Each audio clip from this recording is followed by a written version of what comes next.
ఇక ఏ మంచి చేయని ఈ మనిషి, అన్ని అబద్ధాలు మోసాలు చేసే ఈ మనిషిని రేపొద్దున ఎన్నికలు వచ్చినప్పుడు ప్రజలు తంతే ఇంక ఎంత దూరంలో పడతాడు చంద్రబాబు నాయుడు అని చెప్పి ఇంక నేను వేరే చెప్పాల్సిన పనుల. రేపొద్దున ఖచ్చితంగా ఎన్నికలు ఎప్పుడు వచ్చినా కూడా రేపొద్దున చంద్రబాబు నాయుడు గారు అనే వ్యక్తి ప్రజలు ఈ పక్క తంతే డిపాజిట్లు కూడా రాని పరిస్థితులకి ఆ పక్క పడతాడు అనేది మాత్రం ఖచ్చితంగా చెప్తాను. ఈసారి జగన్ 2.0లో మాత్రం అలా ఉండదు. సంక్షేమము, రాష్ట్ర అభివృద్ధి, రాష్ట్ర ప్రజలే కాదు, ఈసారి కార్యకర్తలు మాత్రం అందరికన్నా పై స్థానంలో ఖచ్చితంగా ఉంటారని మాత్రం చెప్తాను.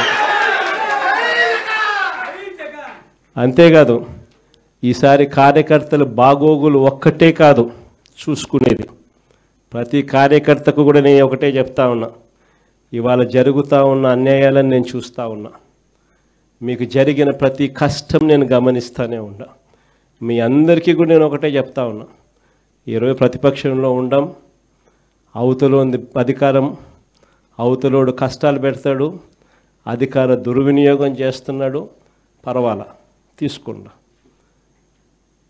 ఎవడు అన్యాయం చేసినా కానీ మీ అందరికీ చెప్తా ఉన్నా, నేను రెడ్ బుక్ అన్నాను కానీ మీ ఇష్టం వచ్చిన బుక్లో పేరు రాసుకోండి.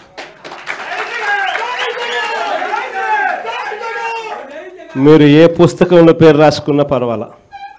దాని తర్వాత మాత్రం మనం వచ్చిన తర్వాత మాత్రం ఖచ్చితంగా వడ్డీతో సహా, మళ్ళా చెప్తానా, వడ్డీతో సహా రిటర్న్ గిఫ్ట్లు ఇస్తామని మాత్రం ఖచ్చితంగా చెప్తాను. చేసిన వాళ్ళు మాత్రమే కాదు, వీళ్ళతో కుట్రలు పన్నుతూ చేయించిన వాళ్ళను కూడా, చేసిన వాళ్ళు మాత్రమే కాదు, వీళ్ళతో కుట్రలు పన్నుతూ చేయించిన వాళ్ళను కూడా, సప్త సముద్రాల అవతలున్నా కూడా, రిటైర్డ్ అయిపోయి వెళ్ళిపోయినా కూడా అందరినీ తీసుకొస్తాం. తీసుకొని వచ్చి చట్టం ముందర నిలబెడతాం. అన్యాయం చేయడానికి కోసం వీళ్ళకు యూనిఫామ్ ఇవ్వాల, న్యాయంగా ధర్మంగా పాలన చేయడం కోసం యూనిఫామ్ ఇచ్చారు. మన హయాంలో ఎలా చేసాం మనం పాలన? మన హయాంలో జగనన్నకు చెబుదామని ఒక నెంబర్ ఇచ్చిన, స్పందన అని చెప్పి ప్రతి వారం కలెక్టర్ల దగ్గరికి పోయి చెప్పుకునే అవకాశం ఇచ్చినాం. అందరికన్నా అత్యధికంగా చెప్పింది ఎవరు? తెలుగుదేశం వాళ్ళే. అందరికన్నా ఎక్కువ చెప్పింది తెలుగుదేశం వాళ్ళే.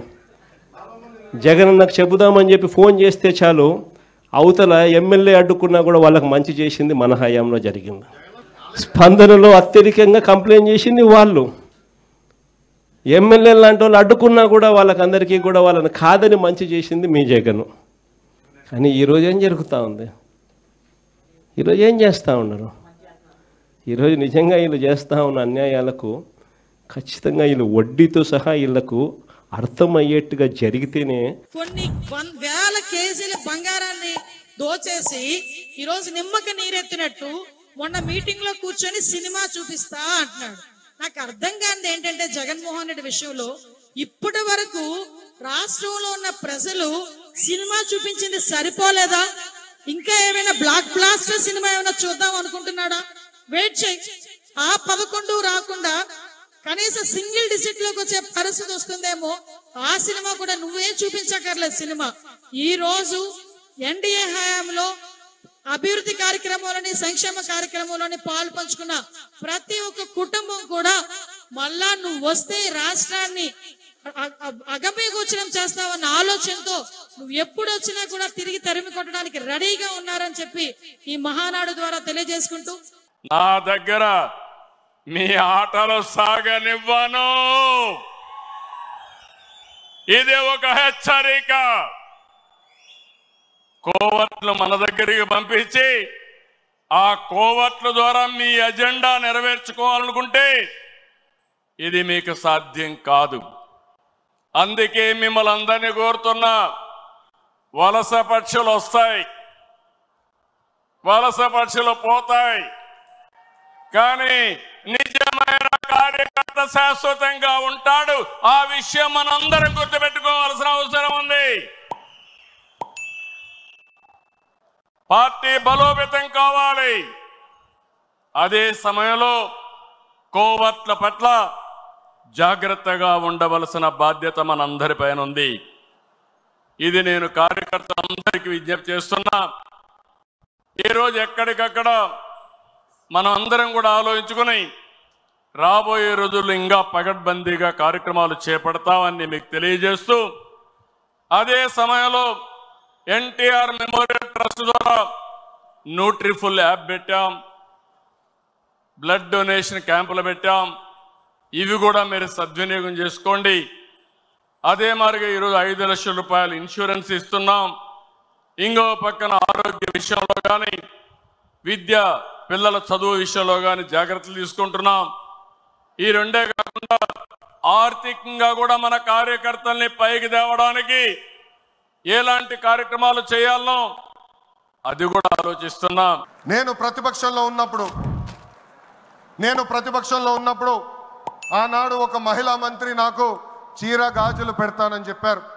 ఆనాడే చెప్పా ఆమెకి, చీర గాజులు పంపించండి, మా అక్క చెల్లెలకు పెట్టి వాళ్ళు కాలు మొక్కి ఆశీర్వాదం తీసుకుంటానని. ఆనాడు పొంగనూరు నియోజకవర్గంలో అంజిరెడ్డి తాత స్థానిక సంస్థ ఎన్నికల్లో నామినేషన్ వేసేదానికి వెళ్తే ఆనాటి పాలకులు అడ్డం తిరిగారు. తొడగొట్టి మీసాలు మిలేసి రండి నేను నామినేషన్ వేసి చూపిస్తానని చెప్పారు ఆ మన అంజిరెడ్డి తాత. బూత్లో రిగ్గింగ్ జరుగుతుందని బూత్కి వెళ్ళి కూర్చుంది మంజుల. ఏకంగా మంజుల గారు ఉంటే బూత్ రిగ్గింగ్ జరగదని ఆమె పైన దాడి చేశారు. రక్తం గారుతున్నా భయపడలేదు. చివరి ఓటు పడే వరకు, ఈవీఎం బాక్స్ కి తాళం వేసే వరకు ఆ బూత్ లో నిలబడింది మన అక్క మంజుల. ఇంకా తోట చంద్రయ్య గారి గురించి ఎంత చెప్పినా తక్కువే. మనందరం చూసాం, నడి వీధిలో ఆనాటి పాలకులు తరిమి తరిమి కొట్టారు.